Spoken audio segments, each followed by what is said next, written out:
હવે અહીંયા અમારે ત્યાં નજીકમાં રાજનીતિ ચાલે છે ને હમણાં ચૂંટણી આવવાની છે, એટલે અહીંયા સૌરાષ્ટ્રમાં બહુ ધગીન ત્રામા જેવું થયું. કારણ એવું છે કે બધાને ખબર છે કે હવે તમે યા તો કિંગ બનો પોલિટિક્સમાં, યા કિંગ મેકર બનો. તમે સમાજના નેતા હો તો પણ જેને જીતવું હશે એને તમારા હારે સંબંધ સુધારવા પડશે, કારણ કે તમે ઠેકેદાર છો સમાજના કોઈ પણ.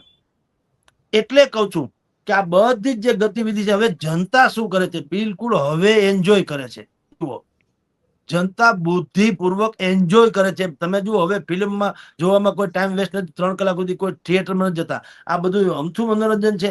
તમે કલ્પના કરો, રાજ ઠાકરે અને ઉદ્ધવ ઠાકરેની સભામાં કઈ જનતા કમ હતી?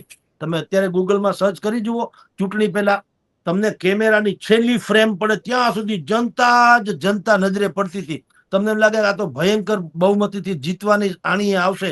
આવ્યું કઈ પાવલું કોઈનું?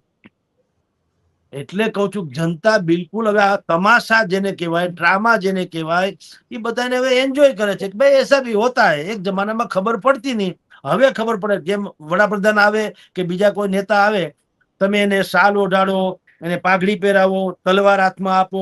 એક જમાનામાં બધા દર્શકોને શું લાગતું કે ઓહો, જગદીશભાઈ એવા, જગદીશભાઈને 108 કળશધારી મહિલાઓએ એનું સન્માન કર્યું, એને સાફો પહેરાવ્યો. પણ આ બધું પ્રાયોજિત છે એ હવે ખબર પડી. કાં તો ગોઠવણ.com છે, સ્વયંભૂ કાંઈ નથી.